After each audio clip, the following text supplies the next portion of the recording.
श्रीमद् भागवत महापुराण। भगवान श्री कृष्णचंद्र जी महाराज ब्रह्मचारी के धर्म का वर्णन कर रहे हैं। 4 आश्रम है, ब्रह्मचर्य, गृहस्थ, वानप्रस्थ, संन्यास। जब स्नान करे, भोजन करे, हवन करे, जप करे या मलमूत्र का त्याग करे, उस समय मौन रहना चाहिए ब्रह्मचारी को। ब्रह्मचर्य का पालन करे, स्वयं तो कभी ब्रह्मचर्य का नाश न करे। यदि स्वप्न आदि में ब्रह्मचर्य नष्ट हो जाए तो प्राणायाम करके मंत्र जाप करे। ब्रह्मचारी को पवित्रता के साथ एकाग्रचित होकर के अग्नि, सूर्य, आचार्य, गौ, ब्राह्मण, गुरु, वृद्धजन और देवताओं की उपासना करनी चाहिए। त्रिकाल संध्या ब्रह्मचारी को करनी चाहिए। गुरु को मेरा ही स्वरूप समझे, कभी गुरु का तिरस्कार न करे। गुरु को साधारण मनुष्य समझकर उन पर दोष दृष्टि न करे, क्योंकि गुरु सर्वदेवमय होता है। सायंकाल और प्रातः काल दोनों समय जो कुछ भिक्षा में अन्न आदि मिल जाए वो गुरुदेव के आगे रख दे, और गुरुदेव आज्ञा करे तो भोजन करे, नहीं प्रणाम करके भूखा ही रह जाए। गुरु यदि जाते हो तो उनके पीछे पीछे चले। जब गुरु सो जाए तब चाहिए ब्रह्मचारी को दूर हट करके और फिर सोए। अगर गुरु थके हो तो उनके पास बैठकर चरण दबावे, और अगर गुरु बैठे हो तो हाथ जोड़कर खड़ा रहे जब तक वो आज्ञा न करे। इस प्रकार एक अत्यंत छोटे व्यक्ति की भांति गुरुदेव की जब सेवा शुश्रूषा की जाती है तब जाकर के परब्रह्म परमात्मा की अनुभूति की योग्यता होती है। जब तक गुरु के समीप शिक्षा दीक्षा प्राप्त करे तब तक भोगों से दूर रहकर गुरुकुल में निवास करे और कभी अपना ब्रह्मचर्य खंडित न करे। अगर ब्रह्मचारी को यह विचार है कि मैं मूर्तिमान वेदों के निवास स्थान ब्रह्मलोक को जाऊं तो उसे आजीवन नैष्ठिक ब्रह्मचर्य व्रत ग्रहण कर लेना चाहिए। वेदों के स्वाध्याय के लिए अपना सारा जीवन गुरु की सेवा में समर्पित कर देना चाहिए।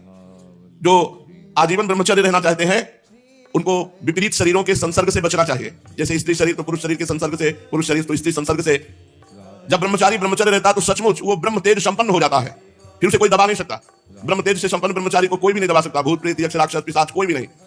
और ब्रह्मचर्य से ही उसके सारे पाप नष्ट हो जाते हैं। ब्रह्मचारी को चाहिए कि अग्नि, गुरुदेव और शरीर के अंतर्गत मैं विराजमान हूं, मेरी उपासना से ही सेवन करे। गुरुदेव साक्षात भगवान, अग्नि साक्षात भगवान और हमारे हृदय में साक्षात भगवान, और सबके हृदय में एक ही परमात्मा विराजमान है, ऐसा भाव करे। ब्रह्मचारी, वानप्रस्थ और विरक्त सन्यासी को चाहिए कि स्त्रियों को देखना, स्त्रियों का स्पर्श करना, स्त्रियों से बातचीत करना, स्त्रियों से हंसी मस्करी करना, ये दूर से ही त्याग दे। और कोई भी पशु पक्षी अगर मैथुन कर रहा हो, उस पर दृष्टि पड़ जाए तो तुरंत दृष्टि हटाकर प्रणाम करो और दोबारा उधर दृष्टि मत डालना। प्रिय उद्धव, ब्रह्मचारी को हर समय पवित्र रहना चाहिए। शरीर पवित्र, वस्त्र पवित्र, वाणी पवित्र, चिंतन पवित्र।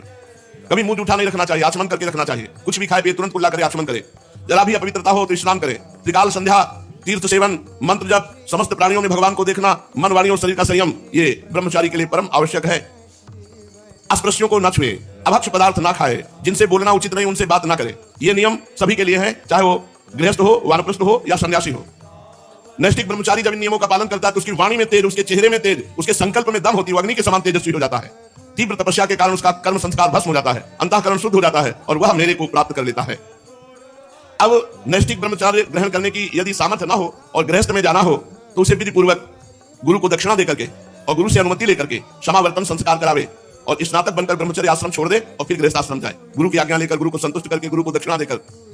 ब्रह्मचारी को चाहिए कि ब्रह्मचर्य आश्रम के बाद गृहस्थ, अगर गृहस्थ में नहीं तो वानप्रस्थ आश्रम में प्रवेश करे, और यदि ब्रह्म ऋषि कुल में जन्म हुआ है तो संन्यास ले सकता है, दंडी सन्यासी। मेरी आज्ञा के बिना आश्रमों के विपरीत आचरण न करे कि गृहस्थ है, वानप्रस्थ नहीं हुआ और सन्यासी हो गया, या ब्रह्मचारी है सीधे सन्यासी हो गया। ब्रह्मचारी, गृहस्थ, वानप्रस्थ, सन्यासी। प्रिय उद्धव, क्रमशः एक आश्रम से दूसरे आश्रम में प्रवेश करे, मेरी आज्ञा का उल्लंघन न करे। आश्रम के विपरीत क्रम से आश्रम परिवर्तन कर स्वेच्छाचार में प्रवृत्त न हो जाए। ब्रह्मचर्य आश्रम के बाद गृहस्थाश्रम स्वीकार करना हो तो ब्रह्मचारी को चाहिए कि अपने अनुरूप शास्त्रोक्त लक्षणों से संपन्न कुलीन कन्या से विवाह करे। कन्या अपने से छोटी अवस्था वाली होनी चाहिए। भगवान सब एक ही वर्णन करते हैं। यज्ञ, याज्ञिक, अध्ययन, दान करने का अधिकार ब्राह्मण, क्षत्रिय एवं वैश्यों को समान रूप से, परंतु दान लेने का अधिकार केवल ब्राह्मण को है। यज्ञ कराने का अधिकार केवल ब्राह्मण को है। भगवान जो कह रहे हैं वही बात माननी चाहिए। ब्राह्मण को चाहिए कि 3 प्रवृत्तियों से, प्रतिग्रह अर्थात दान लेने की वृत्ति को तपस्या, तेज और यश का नाश करने वाली समझकर पढ़ाने और यज्ञ कराने के द्वारा ही अपना जीवन निर्वाह करना चाहिए। इसीलिए प्रायः जितने ब्रह्म ऋषि पाए गए सब निर्धन अवस्था में पाए गए, क्योंकि तपस्वी भयंकर तपस्या में लगे हुए जगत मंगल के लिए अपना भिक्षावृत्ति से यदि जीवन निर्वाह करने वाले तो महान तपस्वी पाए गए। अगर राजकुलों में पुरोहित कर्म करने वाले तो बातों अलग, नहीं तो प्रायः ऐसे ही ऋषि कुल में ब्रह्म ऋषि जन होते थे जो तपस्या परायण होते थे। दोष दृष्टि का त्याग कर दे, किसी पे दोष दृष्टि न करे। परावलंबन, दूसरे के अधीन न रहे, किसी से भोगों की दीनता न दिखावे, चिरोंच वृत्ति से भले जीवन निर्वाह कर ले। उद्धव, ब्राह्मण का शरीर अत्यंत दुर्लभ है। यह इसलिए नहीं मिला कि इनके द्वारा तुच्छ विषय भोग ही भोगे जाएं। जीवन पर्यंत कष्ट भोगने के लिए ब्राह्मण शरीर मिला है। जीवन पर्यंत तपस्या और साधना में अपने आप को जला दिया, तब वो जगत मंगल करने वाले ब्रह्म ऋषि बने। तपस्या, भगवत भजन, संयम, नियम, इन्हीं पे पूरा जीवन, तब वो आनंद स्वरूप मोक्ष की प्राप्ति करने का अधिकारी होता है। जो ब्राह्मण घर में रहकर अपने महान धर्म का निष्काम भाव से पालन करता है और खेतों में, बाजारों में गिरे पड़े दाने चुनकर संतोष पूर्वक जीवन निर्वाह करता है, अपना शरीर, प्राण, अंतःकरण, आत्मा मुझे समर्पित कर देता है, और जो कहीं आसक्ति नहीं करता वो बिना संन्यास लिए भी शांति स्वरूप परम पद को प्राप्त हो जाता है। जो लोग विपत्ति में पड़े हुए कष्ट पा रहे हैं, मेरे भक्त ब्राह्मण को विपत्तियों से बचा लेते हैं, उन्हें मैं शीघ्र ही समस्त आपत्तियों से उसी प्रकार बचा लेता हूं जैसे समुद्र में डूबते हुए प्राणी को नौका बचा लेती है। राजा पिता के समान सारी प्रजा का कष्ट से उद्धार करे, उन्हें बचावे, जैसे गजराज दूसरे गजों की रक्षा करता है, स्वयं धीर होकर अपने आप से अपना उद्धार करे। जो राजा इस प्रकार प्रजा की रक्षा करता है, वो सारे पापों से मुक्त होकर अंत समय में सूर्य के समान तेजस्वी विमान पर चढ़कर स्वर्ग लोक जाता है और इंद्र के साथ सुख भोगता है।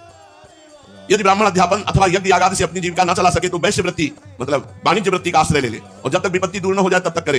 यदि बहुत बड़ी आपत्ति का सामना करना पड़े तो तलवार उठाकर क्षत्रियों की वृत्ति से भी अपना काम चला ले, किंतु किसी भी अवस्था में श्वान वृत्ति का अवलंबन न करे। यदि क्षत्रिय प्रजा पालन आदि के द्वारा अपने जीवन का निर्वाह न कर सके तो वाणिज्य वृत्ति व्यापार आदि कर ले। बहुत बड़ी आपत्ति हो तो शिकार आदि के द्वारा विद्यार्थियों को पढ़ाकर अपनी आपत्ति के दिन काटे, परंतु श्वान वृत्ति का आश्रय क्षत्रिय भी न ले।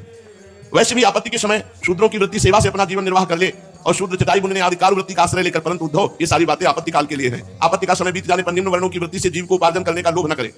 गृहस्थ पुरुष को चाहिए कि वेदाध्ययन रूप ब्रह्म यज्ञ, तर्पण रूप पितृ यज्ञ, हवन रूप देव यज्ञ, काकबलि आदि भूत यज्ञ और अन्नदान रूप अतिथि यज्ञ के द्वारा मेरे स्वरूप भूत ऋषि देवता पितर मनुष्य एवं अन्य समस्त प्राणियों की यथाशक्ति प्रतिदिन पूजा करे। पहले तो गृहस्थों में हर घर में होता था, एक रोटी पहली गाय के लिए निकाल दी, एक रोटी ऊपर छत में तोड़ के फेंक दी कौवा आदि के लिए, और हाथ जोड़कर बाहर निकल कर देखते थे कोई संत महात्मा आती थी, भूखा आदि तो नहीं है। गृहस्थ पुरुष अनायास प्राप्त अथवा शास्त्रोक्त रीति से उपार्जित अपने शुद्ध धन से अपने भक्त आश्रित प्रजाजनों का किसी प्रकार कष्ट न पहुंचाते हुए न्याय और विधि के साथ ही पालन करे, यज्ञ करे।